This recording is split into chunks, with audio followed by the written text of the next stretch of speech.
আসসালামু আলাইকুম। আজ রান্না করব বেগুন দিয়ে পোয়া মাছ। খুব সহজ এবং ঘরোয়া রেসিপি। রেসিপিটি দেখতে থাকুন।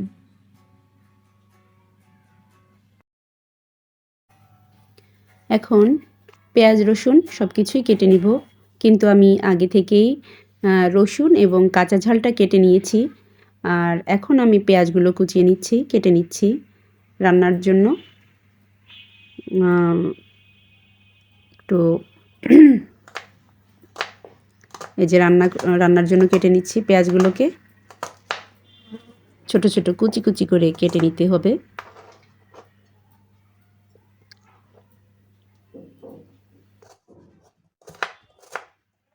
এখন পেঁয়াজটা আমার প্রায় কাটা হয়ে গেছে। এখন আমি রান্না করার জন্য নিয়ে নিব। আসলে রান্না করার সময় যদি সব কিছু গুছিয়ে নেওয়া হয়, যেমন পেঁয়াজ রসুন পানি লবণ হলুদ মরিচ, তাহলে রান্নাটা অনেক সহজ হয়। হাতের কাছে সব কিছু থাকে, প্রয়োজনে সব কিছুই পাওয়া যায়, দেওয়া যায় তরকারিতে। এই আর কি, রান্না করতে অনেকটা সহজ হয়। রান্না করতে গেলে সব কিছু এভাবে গুছিয়ে নেবেন, যাতে রান্নাটা অনেকটা সহজ হয়। আমি সব সময় গুছিয়ে গাছিয়ে তারপরে রান্না করতে আসি, যাতে করে রান্নার সময় আমাকে বেগ পেতে না হয়। এখন কড়াইতে আমি সামান্য পরিমাণে তেল দিয়ে দিব। এরপর কুমড়ো বড়িটা দিয়ে দিব।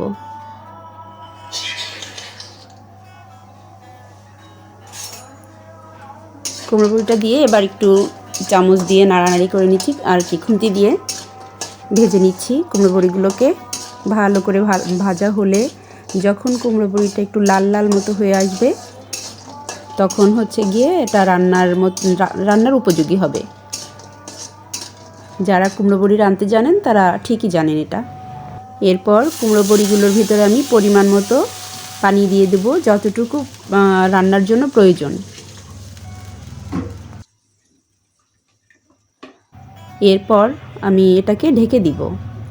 ঢেকে কিছুক্ষণ জাল দিয়ে নিব। যখন এটাকে বলক উঠে আসবে, তখন এর ভিতরে আমি একে একে হচ্ছে গিয়ে বেগুনগুলো দিয়ে দিব। তারপরে যেসব মশলা দিতে হয় সেগুলো দিয়ে দেবো। এরপর আরও কিছুক্ষণ এটাকে জাল দিব, নেড়ে চিড়ে এটাকে জাল দিয়ে নিব। যখন জাল হয়ে যাবে, তখন আমি অন্য মশলাগুলো অ্যাড করব। এখন এ পাশে আর একটা কড়াই দিয়ে দিয়েছি। কড়াইতে এবার লবণ হলুদ মাখিয়ে রাখা মাছগুলো দিয়ে দিচ্ছি। মাছগুলো ভাজা হয়ে গিয়েছে। এখন এই যে তেলটা কড়াইতে রয়ে গিয়েছে, এখন এই তেলটাই হচ্ছে আমি তরকারিতে ইউজ করব।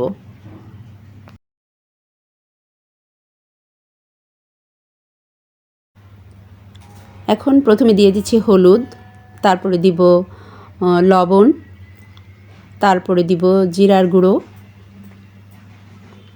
এই যে জিরার গুঁড়ো দিয়ে দিলাম। এরপরে একটু নেড়েচেড়ে দিয়ে হচ্ছে গিয়ে যে তেলটা আছে ওই বাকি তেলটাই আমি এখন এই তরকারিতে দিয়ে দেব। কিন্তু এই তেলটা তরকারিতে দেওয়ার আগে এখানে পেঁয়াজ এবং রসুন মরিচ কাঁচা ঝাল এগুলোকে ভেজে নিব। ভেজে নিয়ে এটা যখন ভাজা হয়ে যাবে, তখন এগুলোকে তুলে নিব একটা ব্লেন্ডারের পাত্রে। তারপরে এগুলোকে আমি ব্লেন্ডার করব। ব্লেন্ডার করে আমি তরকারিতে দিয়ে দিব।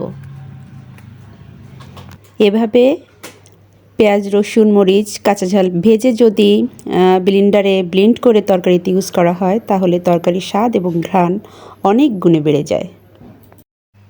এখন ওই তেলটাই আমি এখন তরকারিতে দিয়ে দিব, তরকারিতে আর কি ব্যবহার করব। এবার নেড়ে চেড়ে ভাজা পেঁয়াজ রসুনের ব্লেন্ডার করা মশলাটা এখন এর ভিতরে দিয়ে দিব।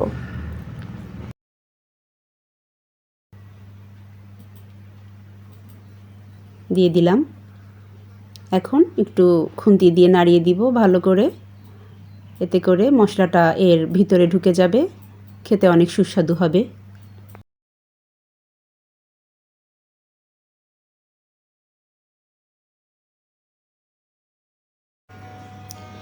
এখন তরকারিটাকে ঢেকে দিব, ঢেকে দিয়ে একটু জাল করতে দিব। জাল ভালো করে যদি জালটা হয় তাহলে তরকারিটা খেতে অনেক টেস্ট হয়।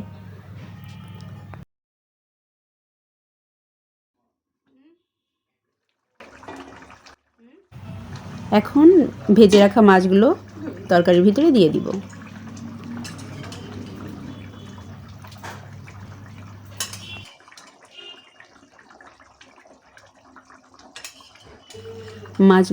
মাছগুলো দেওয়া হয়ে গেলে এরপরে একটু মাছগুলোকে তরকারির ভিতরে, ঝোলের ভিতরে ডুবিয়ে দিব, যাতে তরকারির যে স্বাদটা সেটা মাছে ঢোকে এবং মাছের স্বাদটা যাতে তরকারিতে ঢোকে।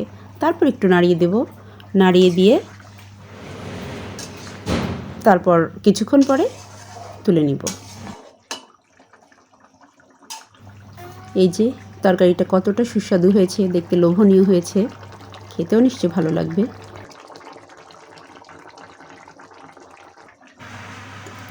এই যে তরকারিটা প্রায় হয়ে এসেছে। এখন এর ভিতরে আমি ধনিয়া পাতা অ্যাড করে দিলাম। ফ্রিজে ছিল ধনিয়া পাতাগুলো। এই যে রান্না অলমোস্ট ডান হয়ে গেছে। এখন এই যে কত সুন্দর দেখা যাচ্ছে। এবার সার্ভ করে দেখাচ্ছি। এই যে প্লেটে নিয়ে নিলাম মাছ এবং কুমড়ো বড়ি আর হচ্ছে গিয়ে বেগুন। দেখেই নিশ্চয়ই লোভনীয় মনে হচ্ছে। অবশ্যই লোভনীয় হয়েছে তরকারিটা। আপনারা এভাবে রান্না করে খেয়ে দেখবেন এবং জানাবেন কেমন হয়েছে। রান্নাটা যদি ভালো লেগে থাকে তাহলে লাইক এবং সাবস্ক্রাইব করে দিবেন।